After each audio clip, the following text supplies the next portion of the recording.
Hello out there. Just give a sign that you can hear us. Hello. Can you hear us, Jenna? Cool. Good. Okay. Hello, Enrico. Hi, Rico. I think you can hear us, right? Yeah, should be able. Yes. Awesome. Okay, cool. So let's continue a little bit the topic that we take on last week. And as you remember, probably we were talking about blog structure with content and with our expert Caroline here. Well, not true at all. Not true. So just learning. Yes, so let's go and jump on it and keep the question for the end of the webinar, right? Yeah. As usual. So let's go. Yes, so I think that today I want to talk a little bit about the Google ranking and also the 4 phases of how you actually do create some content. And last time we talked about those 3 types of blog posts, right? So we talked about, wait 1 second, just get it out. See, this is the problem when you have too many notes. Here they are. So we talked about the 3 type of posts, about the response post. This is the one we went into detail with, and then we had stable post and the pillar post. And those basically, the difference, like I said, mostly is the length, but especially also the depth of the answer that you are basically giving. So remember that the first one is more like a short answer, is a more direct question answer structure. It's those are the ones that rank the quickest because there's the least competition going on. Like it's much more in like we talked about the funnel, that it goes much more specific to the audience that is niche aware or at least solution aware. So it's really focused direct answers, and therefore they rank quicker. And then the stable post basically is around 2,200 words. There's slightly bigger competition, and you know those, like when you're searching normally in Google, you get those type of articles which is like 10 tips to whatever subject. Those are the type of post that is like a stable post. It's not like too short answer, but at the same time it's also not too in depth. And then the last one I quickly mentioned last time was the pillar post, which is 3,000 to 5,000 words. So as you can see, it's much more in depth to the answer. There's a huge competition on those keywords, so it must be a more deeper answer, and therefore also bigger research. It's going to take you longer time to write those type of posts. When you are creating your website, you are going to focus mainly on the response post in the beginning, just to get some quick content out there, and also so that you can get, let's say you spend, I don't know, 2 hours or something like that in a week. At least you can get maybe 2 articles out there quicker instead of getting only 1 out there every month. So it's just about getting started, and then further down the line, it should be like the best, how I have been advised, is to have 1/3 of each of the 3 type of blog post. So yeah, so that's basically what we talked about last time, and what we want to talk about today is actually Google ranking. So it's leading really pretty much together with that, yeah, with what we talked about last time.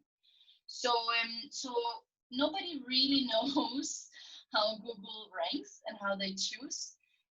So people are guessing, and what I have researched basically is that it's like 9 kind of, how do you say? 9 subjects, kind of, or 9 guidelines that Google are going after. So the first one is relevance. So is the topic relevant? And are you actually answering someone's questions? So is it relevant to the keyword that you choose, the title, and the content? You should help something. You shouldn't just share information, because actually this might sound harsh, but nobody cares about you or your problems. People are searching on Google to find solutions to their own problems. So whatever you share, don't be too much. I do this, I do this, I do this, but more about you could try this, you could try this, you can try this. So really try to have that in mind, have the reader in mind instead of having your own ego in mind. So really relevance is the first one that Google really is interested in. The second thing that they're really interested in is quality backlinks and internal links. And what I mean with that is that imagine that you're writing a long blog post, and you might want to send you may be using a word which is maybe a slightly difficult word or whatever. You can actually link into a dictionary, another website, where they're explaining that exact word in more in depth, more in detail, so that your reader, if it's reading and oops, what does that word actually mean, they can click and they can then be sent into another website to hear that or to understand that word better, to then go back to your website and continue reading. Or it could be, for example, in my one I have in one of the ones I did this week, I was actually sharing some music for anxiety, and I linked to a playlist of music for anxiety that then I linked into. And that can be either like you can link into other people's websites, you can link into like whatever you want to do basically, but the quality of them is quite important. There is a lot of different people, or not people, there's a lot of different and I need the right word. Example. Yes, examples, good one. There's a lot of examples of people who are actually using as a theory to just put like plaster basically your article with a lot of backlinks. And the reason for it is because it was said at one point that you have to have it in order to be ranked at Google. And there was a lot of people who just put in a lot of things because they thought that they could get ranked faster if they had it on. And as much as that might be true, at the same time, it bites you back in the bottom after some time, because Google can actually see that you are kind of faking. That is just like that you're just putting BS in front of your audience, and they actually see through it. So yes, it might give you a boost in the beginning, but at the same time, once Google finds out that you're just sending out stuff just to send out, then it's gonna sleep like that. Can't get it now. So when Google finds out, basically basically they will cut down or they will blacklist your blog, and basically will be much more difficult in the long run to get ranked again. So that's just, I just wanted to mention it out. I to be honest, I only have very few backlinks in my articles at the moment, and as well, another one thing just to mention is that the better you get and the more stuff you have out there, the more possibility there is also that other people use your articles as a reference. So it's like, it's kind of linking together. But I think that it's something, at least for me, for my experience, it's not something I'm worrying too much about in the beginning. I worry more about the actual content, about the relevance, and if I'm actually answering questions and stuff like that. But definitely something to look into if you want to get ranked higher. Then the third thing is user experience. And what they mean with user experience is how much time is your reader spending on your blog post and on your website in general. And this is a quite big one, because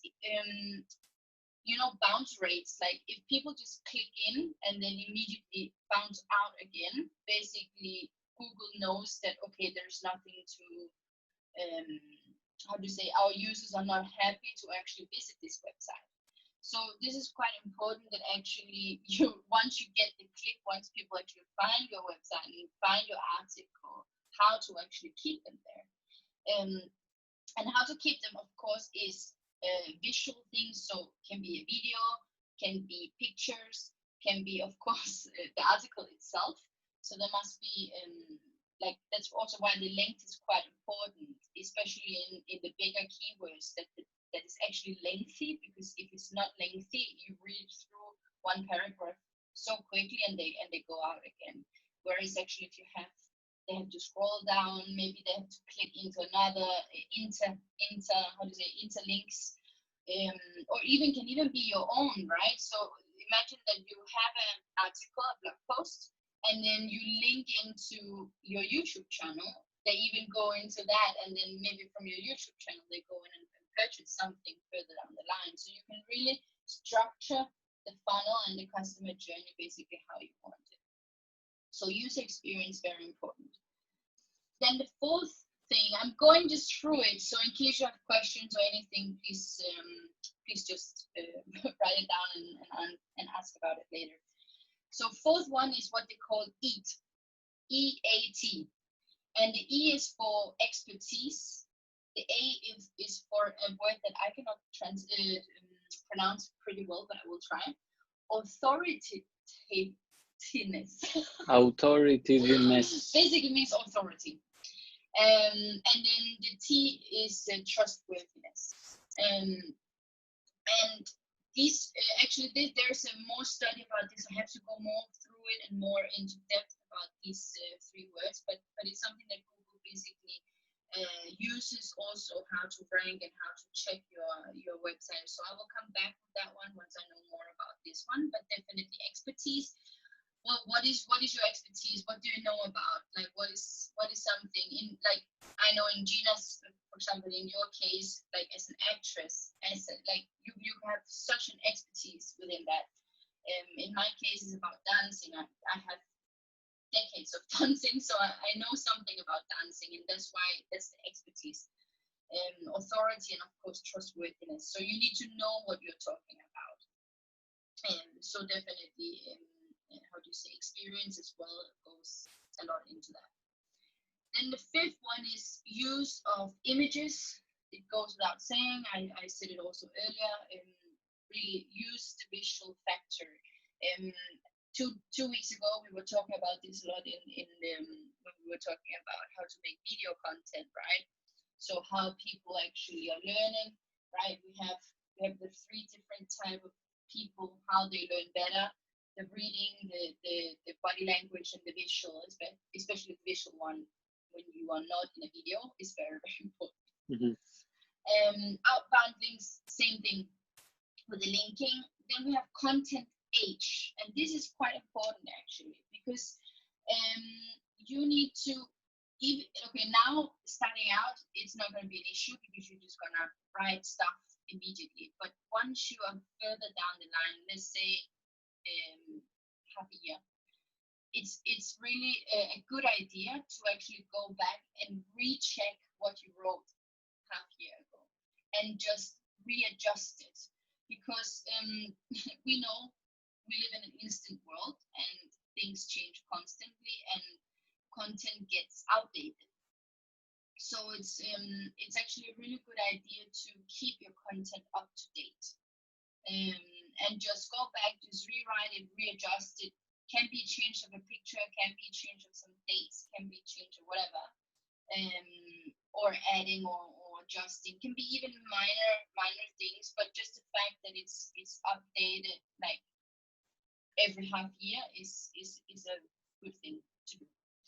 And as well, just bear in mind also the time that it's going to take you from when you start doing organic blogging to when Google actually starts seeing you and knowing about you and actually wanting to put your content in front of the people searching for the keywords that you're writing about.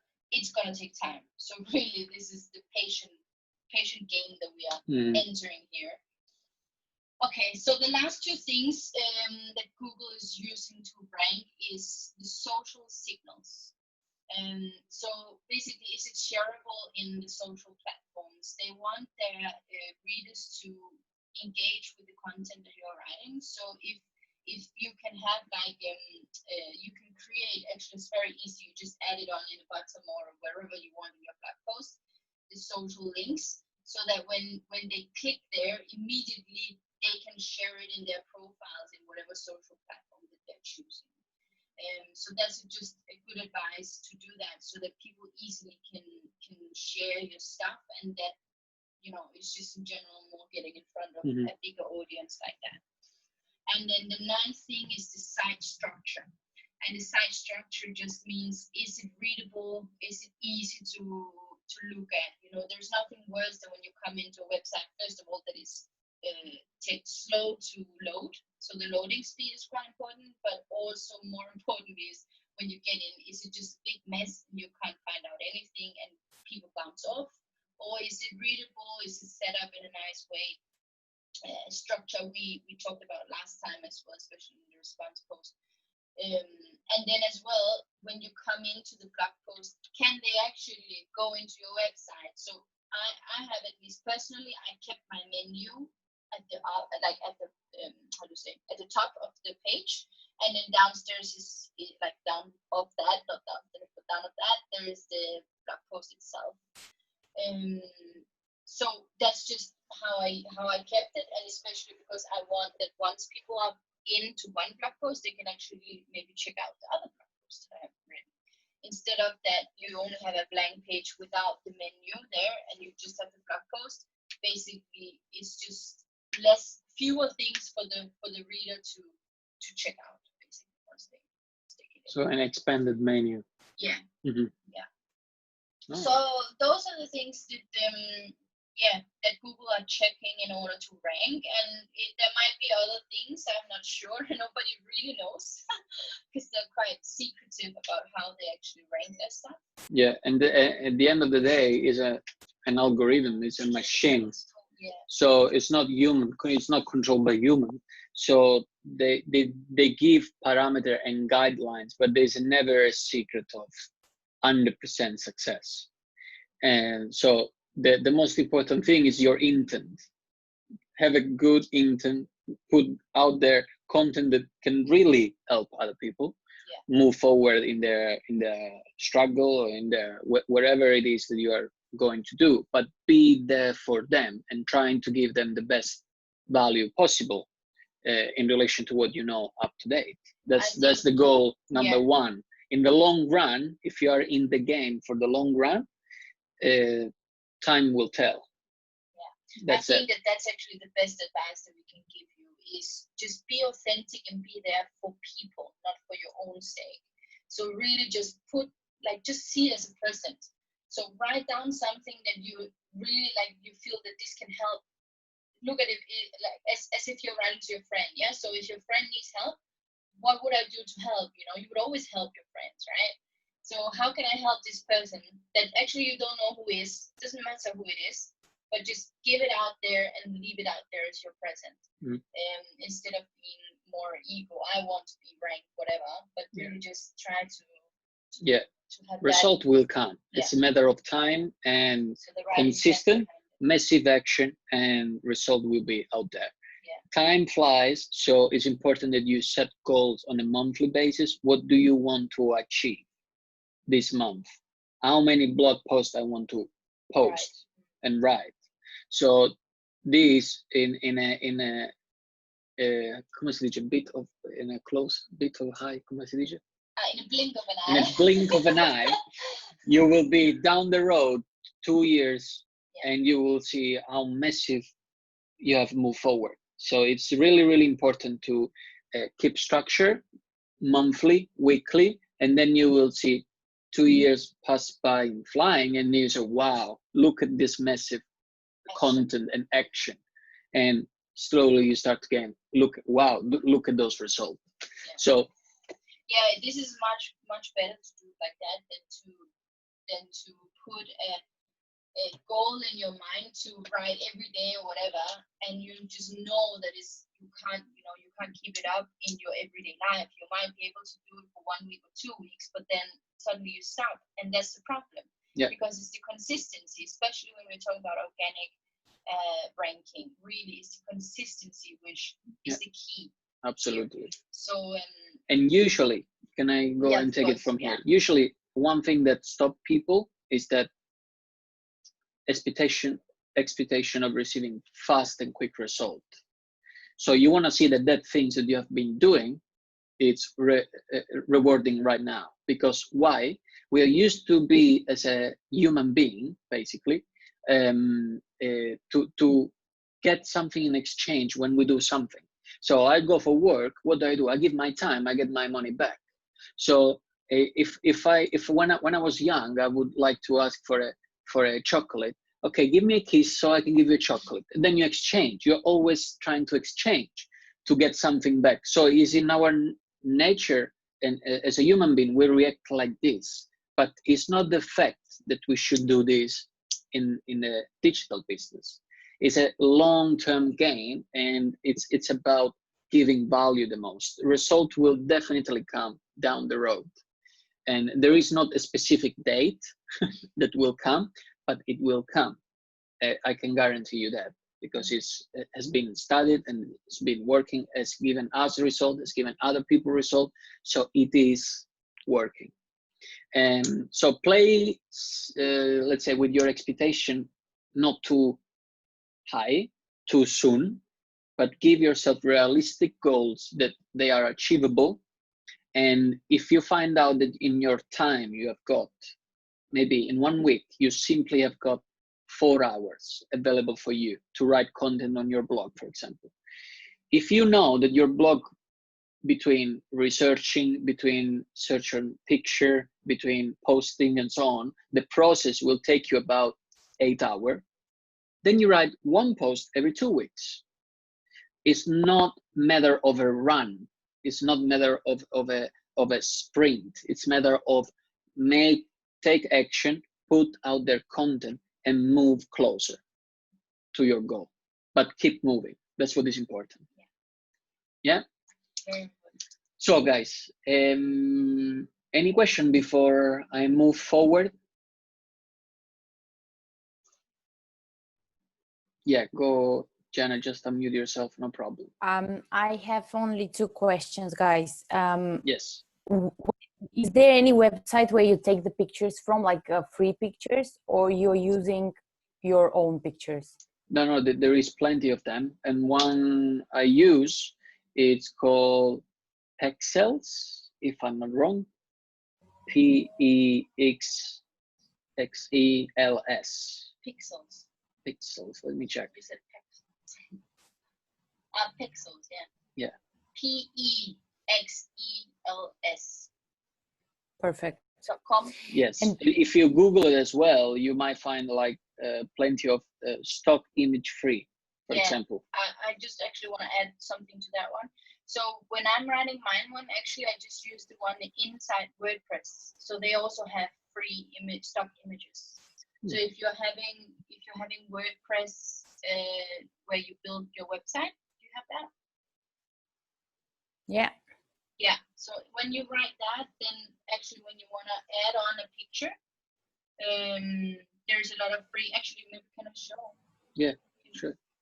Because this is your computer, so can you enter to WordPress from here? Yeah, yours or what? Yeah. Yeah, but in the back office. Is that in the back office? Maybe here. Yeah.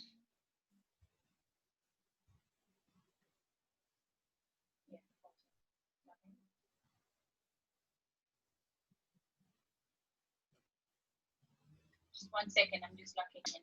Just go to okay, here. Dashboard. Okay.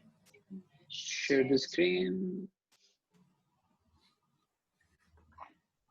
Can you see the screen? Yes. Yes. Okay. So this is basically WordPress, the back office of my website, and then I have here post. So I can just click here. Then let's just take whatever post.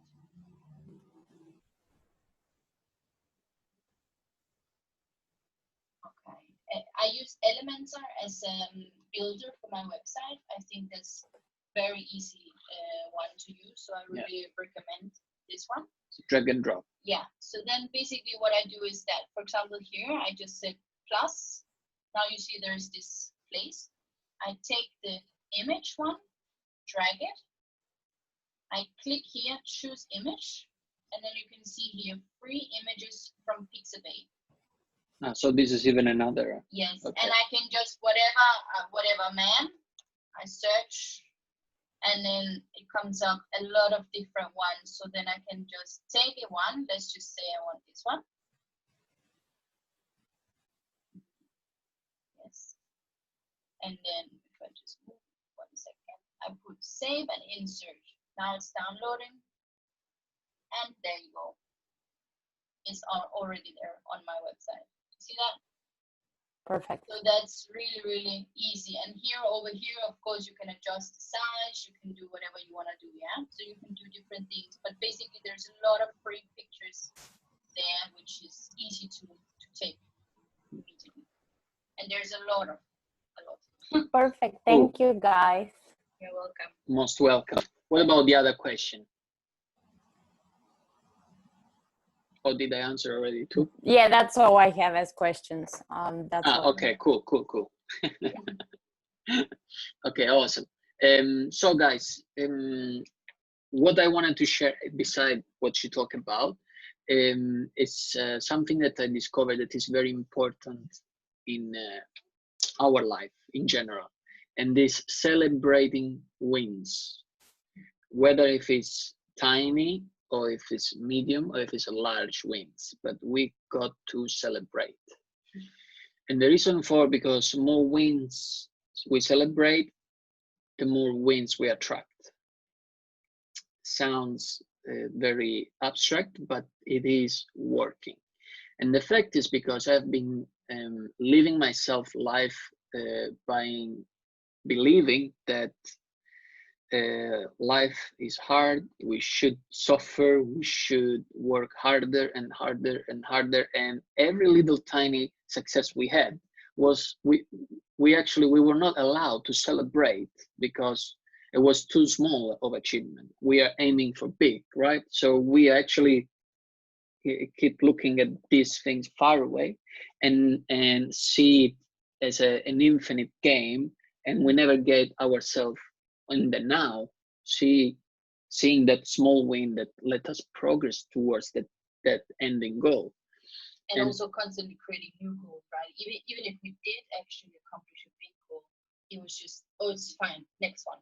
Yes. Right. We are so quickly in replacing with new goals, which is perfectly fine with that. But first, you need to celebrate the win. So it's very important that you celebrate that step, and you celebrate how you want, like whatever it is. But for me, what give me, I even practice it I share with you, I do it workout 3 times a week, yeah, beside my dancing. It's a simply exercise, and that's it. Now what I do is that every week I increase by 1 repetition extra than last week. And when I did that extra repetition, instantly myself, I say, yes. So I say, I did it, and as small as it is, that only 1 repetition extra. Looking back last month, I was 4 repetition.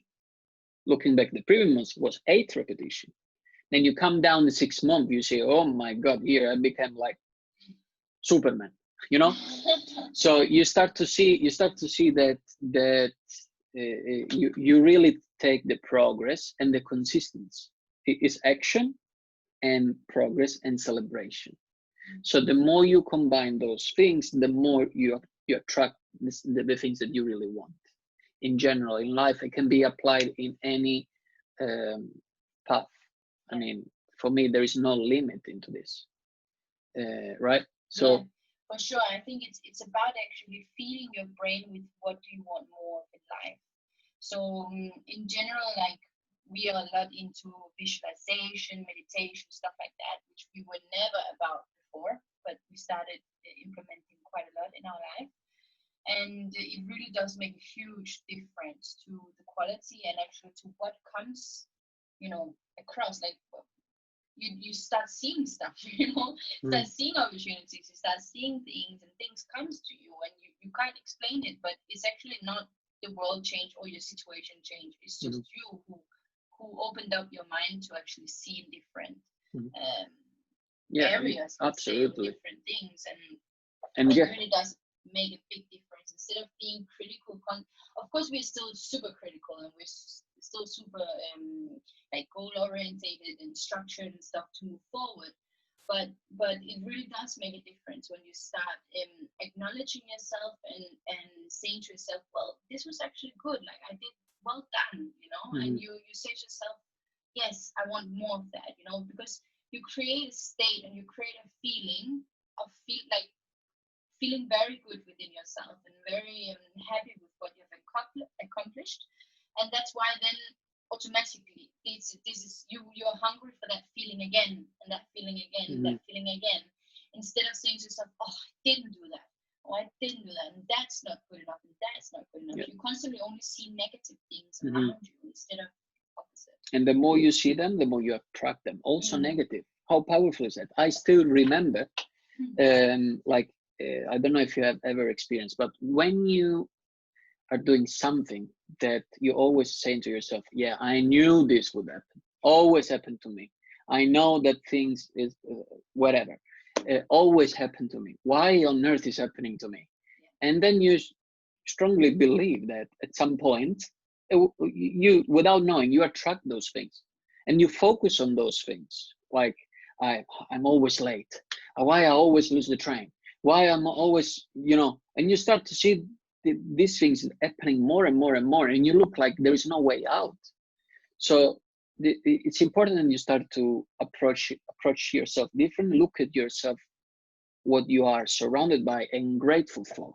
For example, if you're taking a train or any transportation in your city or a car or wherever, say sometimes thank you to that particular public transportation that bring you from A to B in such an easy way.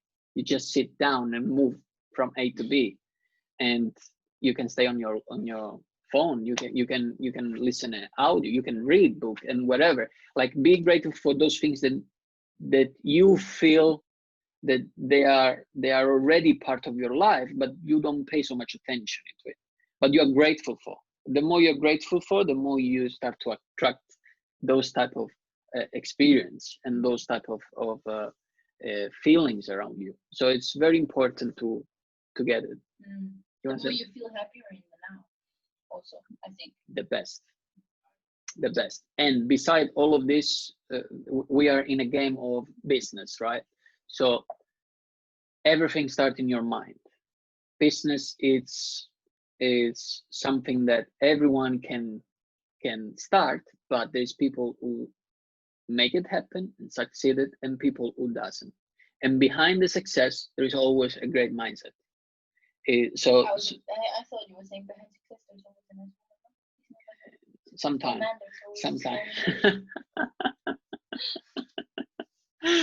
sometimes no, absolutely. But that's an absolutely powerful things when you start to see, well, this is really something that will change your life, because the mindset, what you say to your subconscious mind and conscious mind, will happen, and this is real fact. So if I might give a suggestion to you, if you ever have read the book The Secret, or you have been through anything like law of attraction things, I have been watching the movie The Secret, and sharing a lot about how this law of attraction is working, and how but has impacted me by behaving after differently in general. Start to appreciate more the things you have, and be grateful for those people around you, and say thank you to that experience that you like. So the more you say thank you, the more they will come back, and then you start to create a life surrounded by gratitude only, rather than negativity. Nothing goes in the right direction, everything goes against me, and blah blah blah. Because the more you do that, the more will come that way. Yeah, and also a very, very good actually thing how you can easily maybe implement, or easier at least maybe implement this, is to do it right before you go to bed. So as you're laying in your bed, maybe say to yourself, even 1 to 5 things that, wow, I'm really grateful for this, or I feel good when I'm doing this, or something very positive. Say that to yourself in your mind. And I don't know you, but I started doing it, and I go to bed more comfortably, and I wake up more energetically. So it's really, really, this is actually, I think, one of the biggest things that changed for us when we started doing this. And we actually do it separately, so we don't even talk about it. Mm-hmm. It's just, I do mine, he do his, and it just, we find what sits good with me, and he finds what sits good with him. So it's not something you have to agree on with anybody. It's just, you feel within yourself, okay, wow, I'm really happy for this, or I feel good when I'm this, or whatever. Yeah. And subconsciously, while you're sleeping, your mind, because the last thing that you says to your mind, basically, that's what, for the next 7 or 8 hours, that's what your mind is thinking about all the time. Yeah. So saying that to yourself right before bedtime is definitely a great time to say these absolutely. Thoughts. And to help that, I think soon, about maybe a week or so, maybe a little bit more. It depends how much time I've got. I will post basically an application that you can download, and you can basically record your own affirmation if you like, or listen to somebody else's affirmation just before going to bed or right away when you wake up. So you just plug it in, listen, and automatically you take as an habit. Yeah, you just want to finish the testing period, and then you want to share it with you guys. Yeah, correct. Cool. Yeah. So okay, if there is any questions, like always, just text us or write in the group or whatever. Or if you have anything else, Gina, do you have final word? Only thank you, because I am exactly in this moment where I am just criticizing and thinking that I don't do enough and it's not gonna work and blah blah blah, and at one point it's just it just feels not right. So that's a you always come with the right thinking every Sunday. It's just perfect. Yeah. Ready for the Monday. So that's cool. Yes. Yes. Awesome. Exactly. Cool. Yes. No, but that's really important, because definitely, I mean, if we're not critical to ourselves, for sure we don't go anywhere, right? We are just too nice to ourselves. Oh, I'm amazing. Oh, I'm whatever. It's not about that, because for me that's really how do you say, too much, or trying to lie to yourself or something. But so there's no sugarcoating here, but be realistic, but at the same time, I think that it's good to actually push yourself a little bit, to speak positively to yourself. So thank you, guys. Awesome. Thank you very much for your attention, guys. Thank you for watching, and see you next Sunday. Take care, everyone. Bye. Bye-bye. Bye.